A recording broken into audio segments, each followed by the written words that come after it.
What's up, y'all? So I decided to do a video today in the Jeep. Right now I've actually been organizing stuff, trying to get ready. Tomorrow I got to finish up a job on a thermostat for, well, a continuation of a job. But anyways, so today is a video about bottoming out, okay? Bottoming out. And this goes hand in hand with rock bottom, okay? So this is for people that are going through it. So when you're not making very much money and you're on your way up and you're coming up with ideas, okay? This is for people that are starting their own businesses that don't have much money, that are coming off rock bottom, that are doing something for themselves, okay? That found a way to make supplemental income or make a full-time income, okay? Throughout your process, you're going to bottom out, okay? You're going to have times where you throw all your cash and you invest it, okay? You have some times where you have to just, you bottom out just because you need to have food, okay? So that's one thing, but so I'm going to kind of throw this together real quick. So I bottomed out a lot on my way up to building my first work rig, okay? And it is a disaster right now. I'm telling you right now, it's bad, okay? But I bottomed out on countless things. So there was certain times I didn't even have to bottom out, okay? I could have made do with what I had, okay? But here's an example, okay? There was one time that I bottomed out that I bought both of those right there, okay?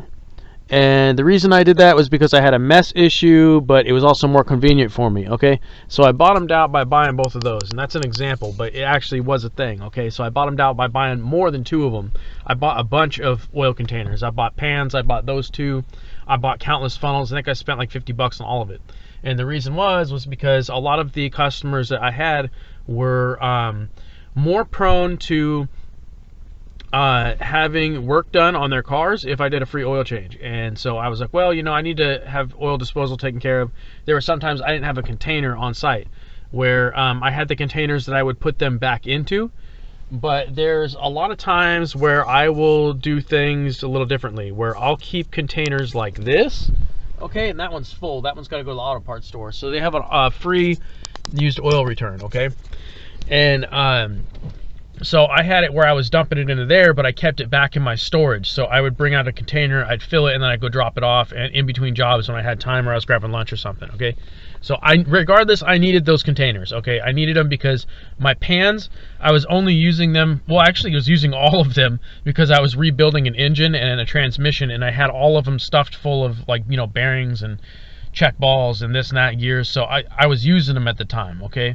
So I had to get something that was more solid, so I picked those up. And those didn't cost me very much, okay? I was able to find those on a good deal. I'm probably going to buy a couple more of them, to be honest, because they're really not that bad to have.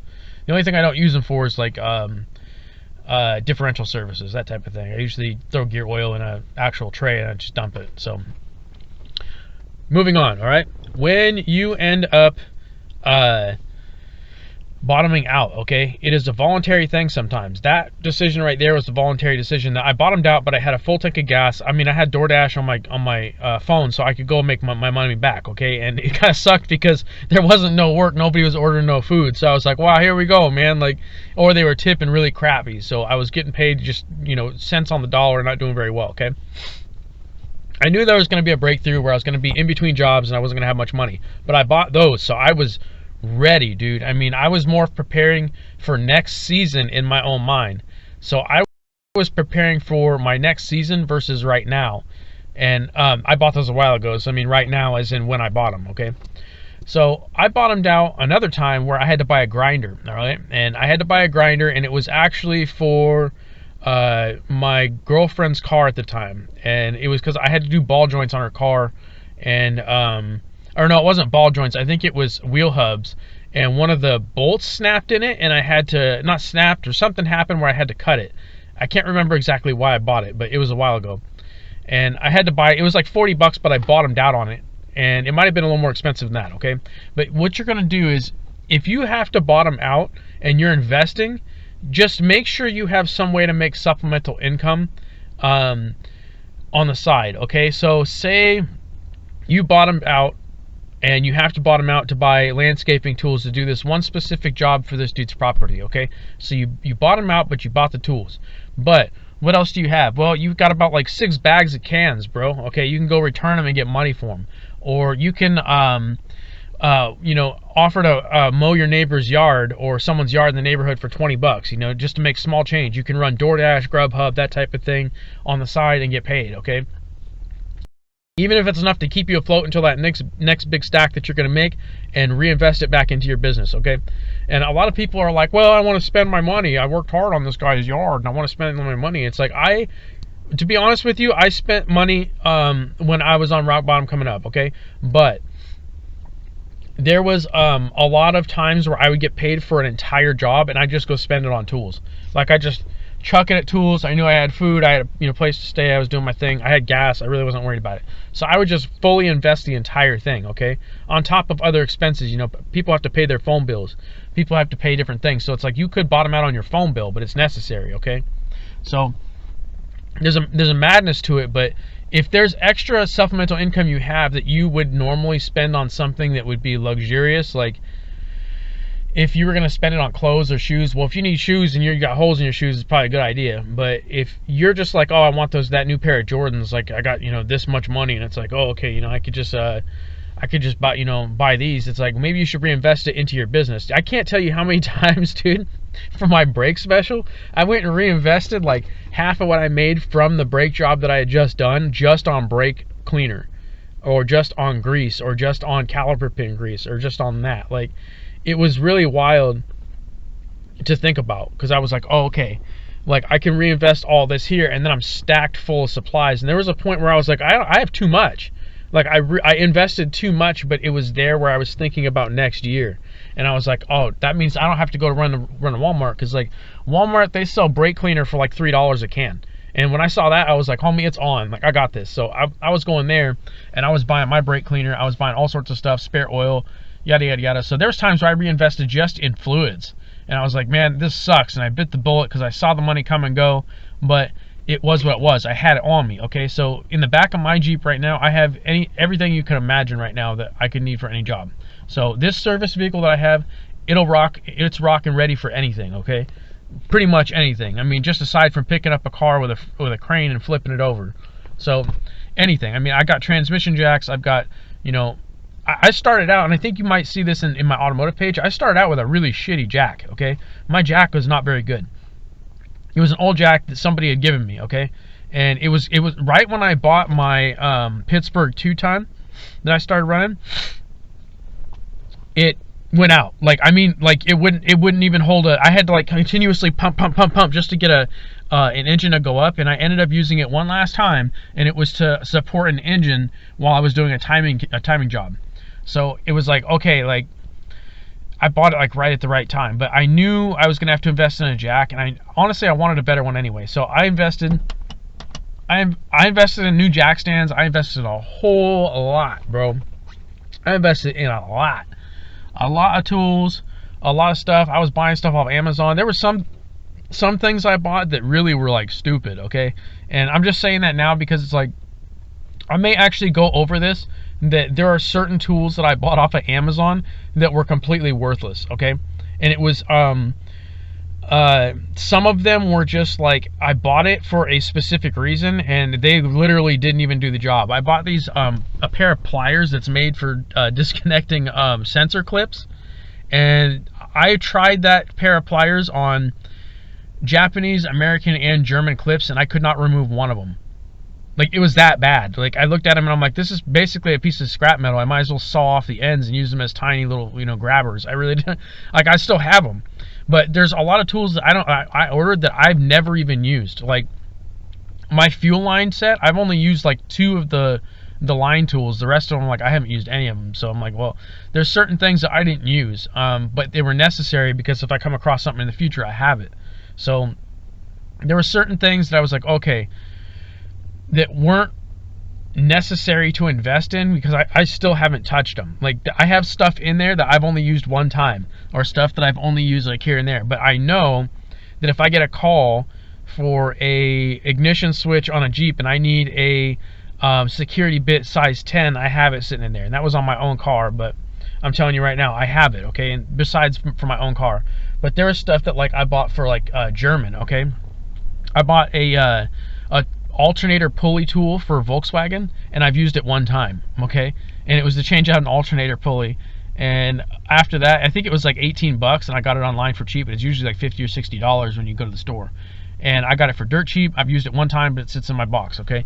So you'll notice that bottom out on certain things that you only used one time, and that's not a bad thing, because you will see later on down the road that you needed it. So you go through the gravel when you're building, okay, and you'll pick things up that you necessarily didn't need, but it will come in handy and it'll be there. There's some things I probably won't ever use, and after about like probably 5 years, I'll probably toss some things and go, this is kind of worthless, or I'll upgrade things. So you don't need to like buy the most expensive stuff. So like for me as like a mobile mechanic, okay, doing that type of thing, there's certain things like I bought like pick sets from like Harbor Freight that were like garbage, okay, like they did the job and they worked pretty well, but there was way better stuff I could have ordered. I ordered longer picks off of Amazon, that type of thing, and some things that I bought in sets didn't matter, okay, regardless, okay. Bottoming out sucks, okay. It's crappy in the moment. So in the moment when you bottom out, you throw all your cash and I am broke, it ain't that, you'll see it as this really blows, okay, like this sucks. I just lost like all this money that I went and made, but I bought all this stuff, and now I'm sitting here going, okay, now I'm back in the same position I was before I did this job. So you feel as though in the moment that I worked for nothing. It's how it feels to the person that is in the short-term situation, okay? But when you look long-term, which you can't really see, 2 weeks from now, you might need something like that. So it hit me like that after I was bottoming out, and there was a point where I was like, I will willingly bottom out. And that was weird for me, that I would willingly bottom out, and I was okay with it. So I stopped worrying about how much money I had on me and just worried about how much money I was reinvesting. And that was a strange thing. So this might be more of like a business talk, that type of thing. But there was times I bottomed out on business cards and people threw them away. So I was like, whoa, like that was like a punch to the mouth I took. But it was okay. It was a marketing strategy that I took off my list that I realized wasn't going to work. And that was okay. I just had to understand that it's not going to work. So I understood that certain approaches wouldn't work in the place that I was at. Other places that seemed to work right, hand it out and I get a call. I'm like, okay, so it just doesn't work here for some reason. I don't understand why. It is what it is, okay? So for me, bottoming out was like throwing a first down. It was very strange for me. It was like making a step every day. So sure, I got paid $100 for this brake job for front brakes, okay? But I reinvested it into this, and this. And now I've got a whole bunch of gloves back there. I've got this. So if I run dry on gloves or chemicals or this or that, I just throw the box away, and look, right under the seat, I got a whole nother box of gloves. I can just throw it in there. And if I run out on that, I have a whole nother box of gloves under the other seat. So I was prepared where I didn't have to waste my time going from here to Walmart, from here to like Harbor Freight, from like here to there to Lowe's to this to that to that. It made it so things were a lot more simple for me, where I wasn't wasting my time going to the store, and I could better use my time with marketing, making ads, and even just resting, dude. I actually got a shower in before I went back the next day instead of, fell asleep, half showered, woke up and went and did the next job, okay? And it's like, I took time for myself too. So there was a point there where you'll reinvest money into certain things that you will recoup time for later. So you're not running around back and forth. Okay, I got a brake job today. I need to do brake cleaner and this and this and this and this. And every single time you get a brake job, you're running back and doing this, and this. You have it all stocked back there. My thing was keeping a bunch of brake cleaner in my storage. So I knew, I'm out, throw it away. And if you run mobile mechanic, get yourself a bucket, bro. Start running something that's, you got a garbage can, because you're gonna be pretty pissed about the garbage situation, unless you have disposal around you, which is great. I have a lot of people that they have garbage cans, so I just toss it there, and it's like, okay, like I don't really have much mess in here. So a lot of my mess that goes in there is like lunch wrappers, dude. Like a paper bag went in there. So, or if I'm going through my stuff and I'm like, I don't need this, I just start throwing stuff away.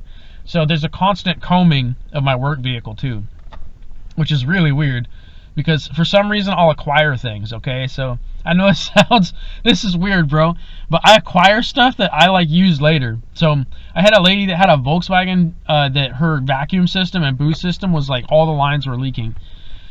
So she bought a kit for it, and I only used about a half of the kit, and the other half I had like spare vacuum hoses and boost hoses and this and that. I can't tell you how many people I've just replaced the vacuum line, or I've replaced a boost line or or something like that for their car, and I already had it in the back where they didn't have to go look for it or buy it or this or that. And, you know, they got engine codes, this and that, and I made $40 off of just replacing the hose, clearing codes, and doing a full diagnostic for them.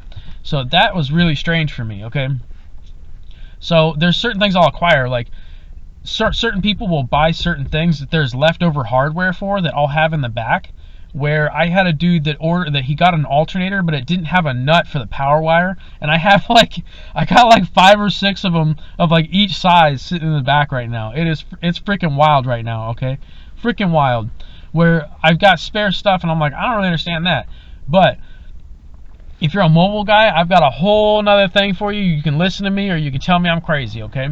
If you start replacing radiators and you start replacing power steering pumps and you start replacing things like that, and they come with little caps on them that you pull them, and then, you know, they come with like these little yellow caps or like red caps or like this or that. I might even have one in here somewhere. That's probably in the back.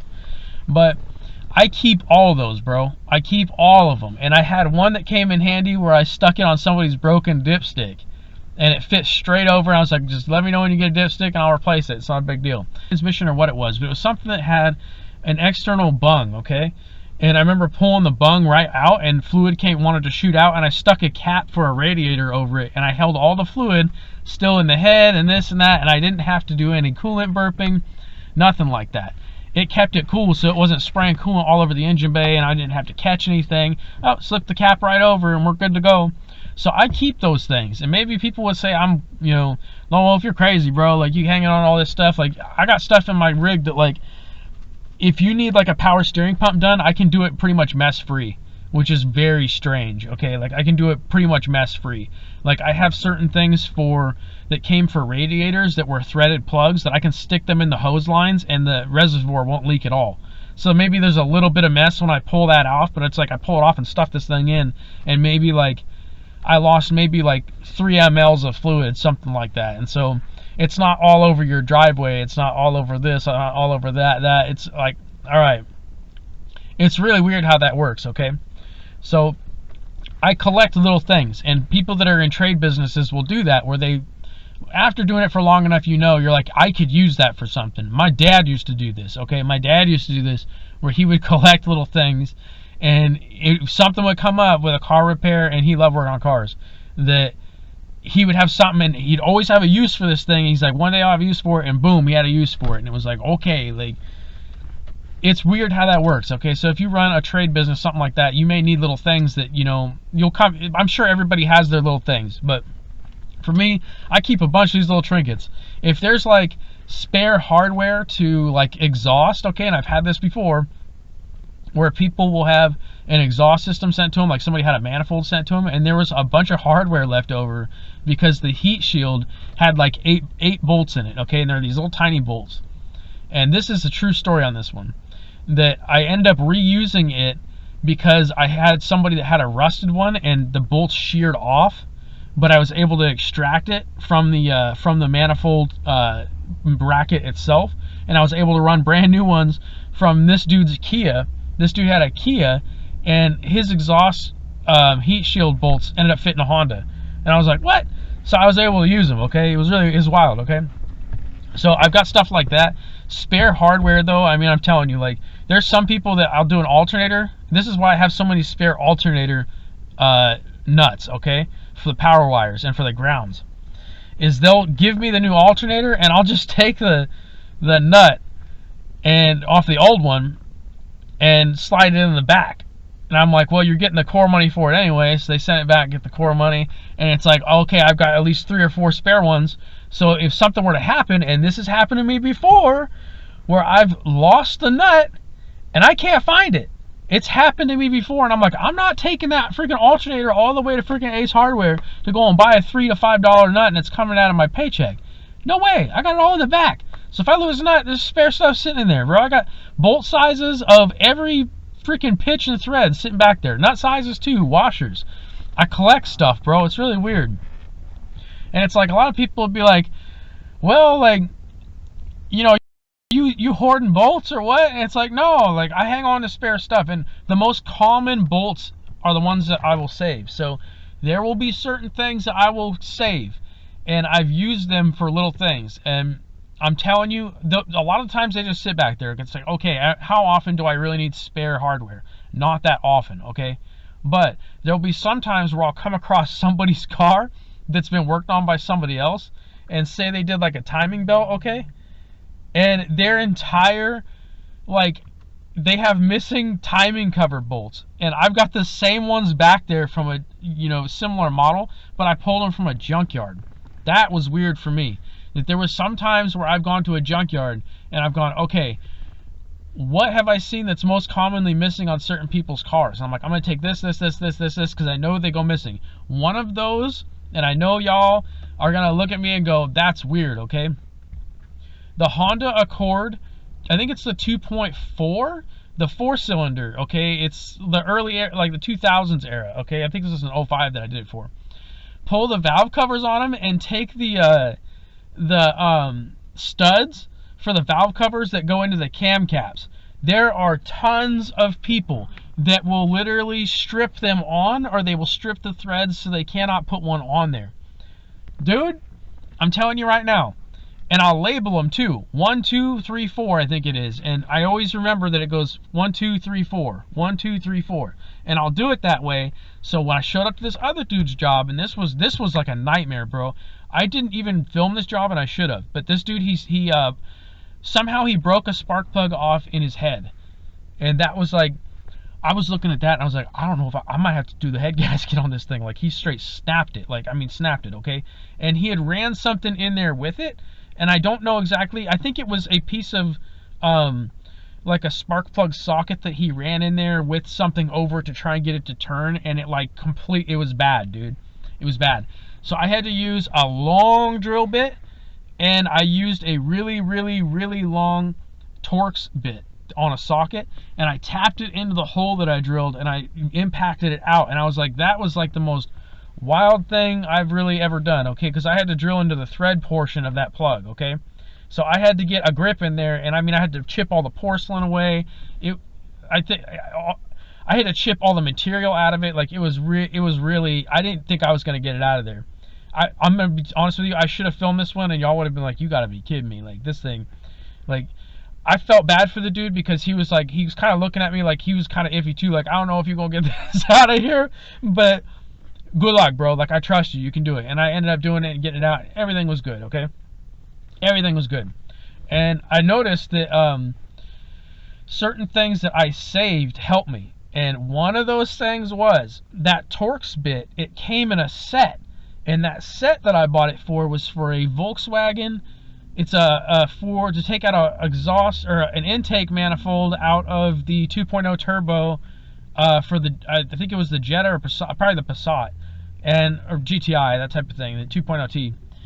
And it came with the hex sockets long, and it came with long Torx. And I was like, okay, like when I extract bolts, a lot of times I'll run a drill bit and just lightly drill into it, and I'll tap a Torx socket into it and back it out. And I'll do that with valve cover bolts a lot of times, and it's because if you run an easy out on it, you may have to rethread that and run a different bolt in there.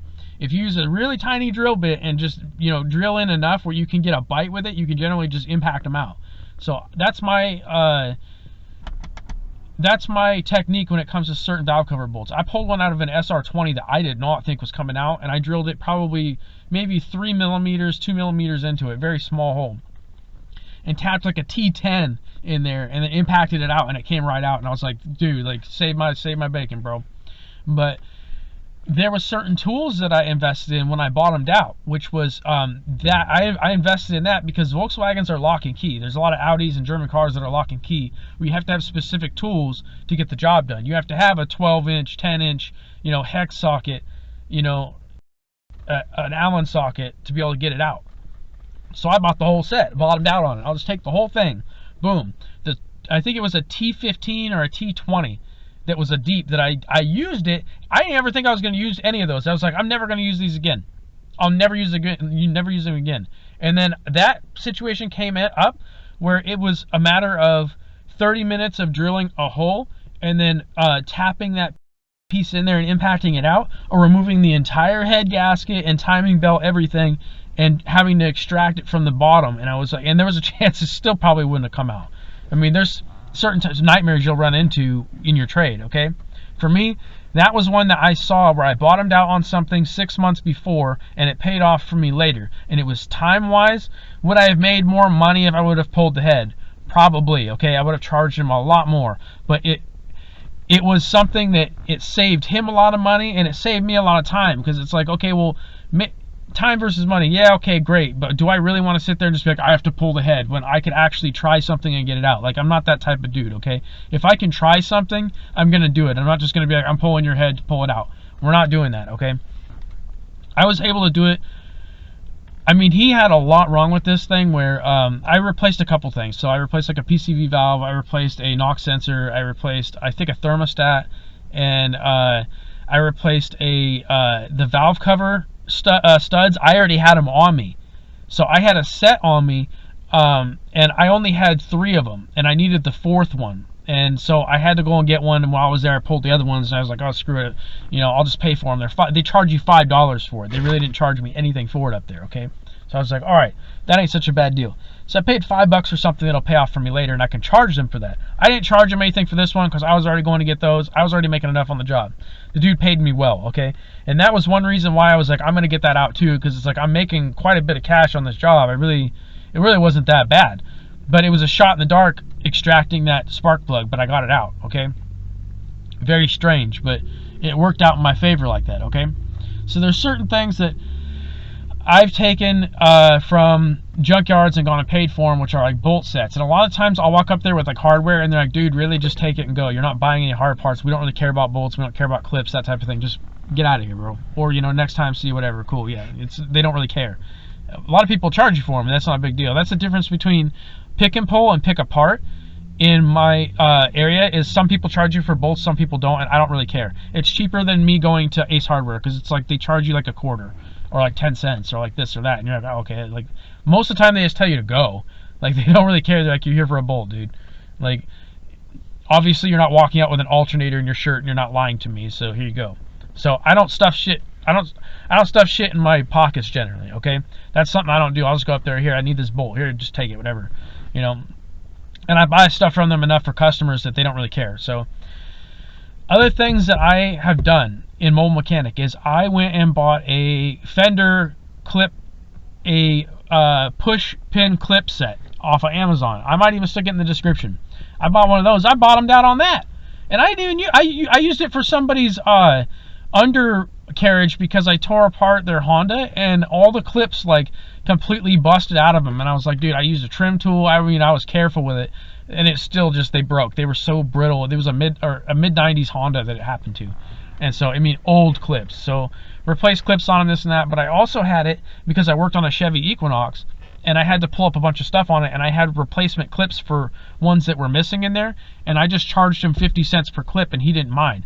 So I was able to, I dang near made like, I think I made like everything I paid for that clip set off of one job, where I would just told him, I'll replace all these clips, but it's going to cost you this much. And he didn't care. As long as it's in there and I don't have to worry about this flapping noise in there, I'm not worried about it. So I put all those clips in, and I had a whole set of them, and I got basically reimbursed for the entire set, which was only like 18 bucks.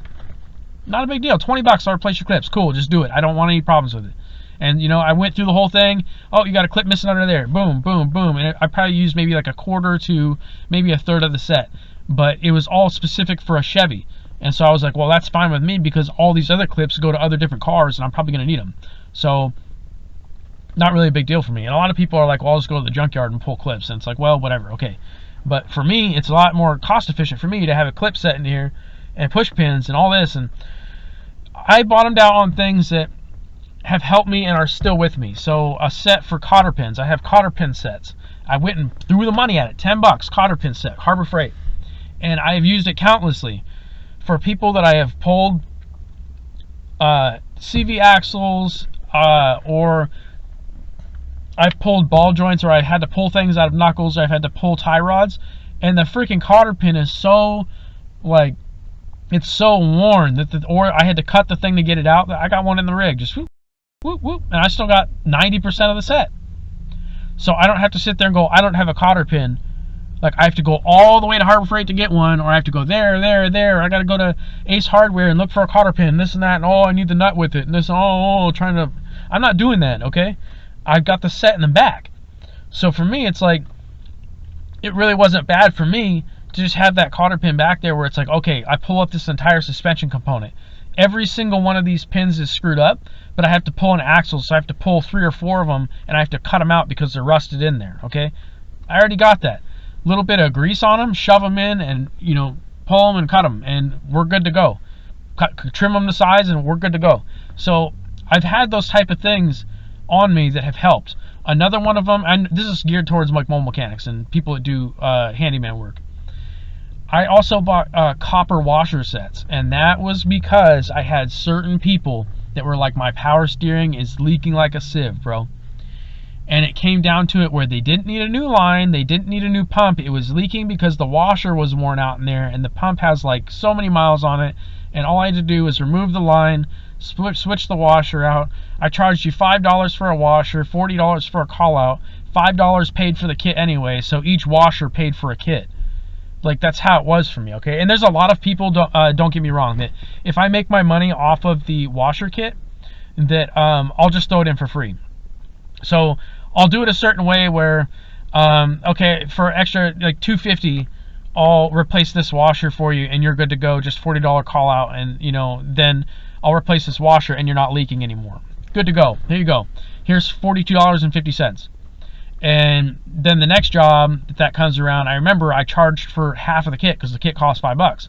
So, and I'm just using this as an example, but I will write how much it costs, or I'll tape the receipt to the top of the box of it, or the kit, so I know how much it was. And sometimes I'll write down how much I charged so I know how much I've made off of it. And a lot of the times is I don't really care, so it's easier for me that I'm not blowing gas and going to Ace Hardware looking for a copper washer, or I'm having to go to Harbor Freight to buy a kit because I already have the thing back there, okay? This was the same thing for me when it came to air conditioning stuff. I had certain people that had their AC evacuated at the shop, and they brought it to me and they said, hey, I need a compressor done. And I'm like, okay, well, while I'm already in there, okay, all of the green rubber rings, O-rings that go to all the lines, I can swap all those out. I went and bought a big kit. Cost me $25, but I've got the whole kit. So not only can I do the lines that are on your compressor and on your lines for the other side, but I can do the, I think it's the, is it the evaporator valve? I can't remember what they call those, but it sits in the firewall. And there's 2 of them that go in there. Swap those out. So you take it in, and you go ahead and get that, you know, that compressor that was dead, and you get your AC, your Freon put back in by the shop, which is $50 here. They charge you $50. They hold it into a container. You can do your repair, and they'll put it in for another $50. So $100 to evacuate and put it back in really isn't bad, okay? And for me, I don't carry AC evacuation stuff anymore. I ended up having that, but I ended up selling it. I'll get rid of it because I really wasn't coming across it that much, and I might get back into that, but I don't get called for AC very often, okay? But I keep those O-rings because I'll have people that will tell me it's cheaper for me to pay you and buy the part off of Amazon, or buy the part off of like A1 Auto or Parts Geek or any of these carparts.com, and then pay you to do it versus the shop and them upcharging the part and charging for an OEM. And then it's just cheaper that way. And I've got all the O-rings for it. So stuff like that, okay. There are certain things, okay, like rubber black O-rings for like sensors. I don't charge anybody for that stuff. So if I know you have a fuel leak and one of your injectors is leaking, I generally have the O-ring that'll work for it because I bought the whole freaking set for fuel injectors, and I can swap it out and just stick it in and charge you a call out. Why? Well, it cost me $10 for the entire O-ring setup, and you're already paying me, you know, $100 or $40 or however much it is to go in there. So it's no skin off my back. I'm not stingy and gringy and, you know, charging you $4 for an O-ring. I don't really care, okay? It's one of those things where it pays for itself. So I bottomed out on all that stuff. There was a point where I got paid $500 and I just went and blew it on. I went and blew it on sealant. I went to Harbor Freight and bought so much freaking Pro Seal and I went and bought this. I bottomed out just on little things that I would need for the next year. I took the punch to the mouth for next year. So I'm not sitting there going, oh, I gotta run all the way to the store and go find myself a cotter pin, and I'm digging through buckets and, oh, hopefully this one works. I bought 3 of them. I don't know which one fits because I can't bring the tie rod with me. So I was able to have it all on me. I got 2 toolboxes that sit in the back generally. I take them out unless I generally need them. Okay, so a lot of the times I will take these supplies out of my car. But it's 2 toolboxes that stack on top of each other, and it's secured by a bungee cord, okay? One of them has electrical, so I have, fuses, butt connectors. I have all these 3-way splices, this, and this, everything electrical. Testers, all my multimeter and testers generally sit in the back, but I have extras in there. Everything electrical and vacuum related. So vacuum hoses, boost hoses, clamps, all that stuff, okay? I keep it in one toolbox that sits on the bottom, and then on the top, I have all of my O-rings, a lot of sealant that I keep in there, odds and end things that I have, like the vacuum fittings for intakes. If one of them is cracked, which I've seen it before a million times, where someone has one that's hard plastic and it's cracked, and I'll pull it out and I'll run in a copper one. I did that for a guy that had a Ford 460 with his, I think it was his water pump coolant return line.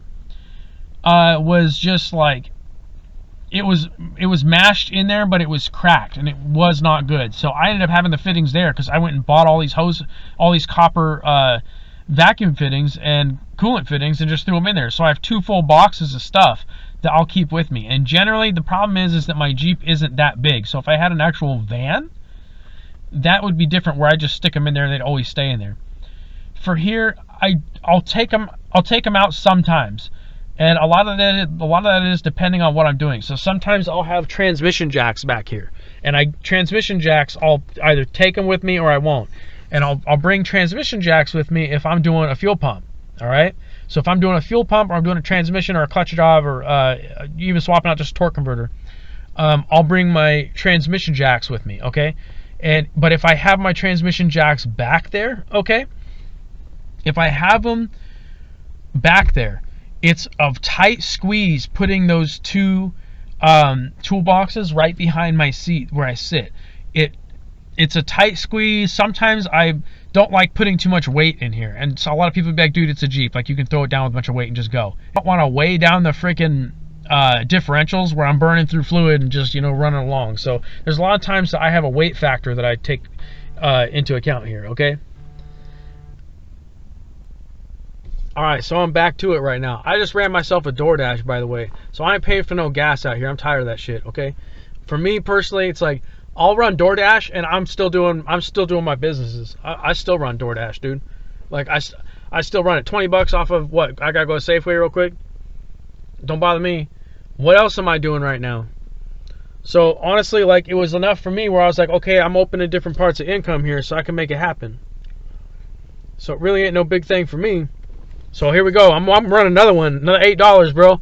So for y'all that bottoming out, this is what you should be doing right here. Double up your gas, double up your tank. So that's really it for me today, dude. When it comes to bottoming out, you're gonna go through that a lot in your climb. When it comes to your small business or whatever you're doing, and bottom out, people do it in different ways. There's some people that are like, I'm just gonna hold off and just spend my money, do this, and that, and it's like, oh, okay. Like, it ain't such a bad idea, you know what I mean? Some people budget in a way. I just bottom out freely because I got a second source of income that I can work for. So I'm not broke, you know what I mean? Like, I can always go get it. So you don't really have no excuses with technology and how the world is today. Like, you can always run food. You can always do that. So, I mean, until next time, Lone Wolf, peace out.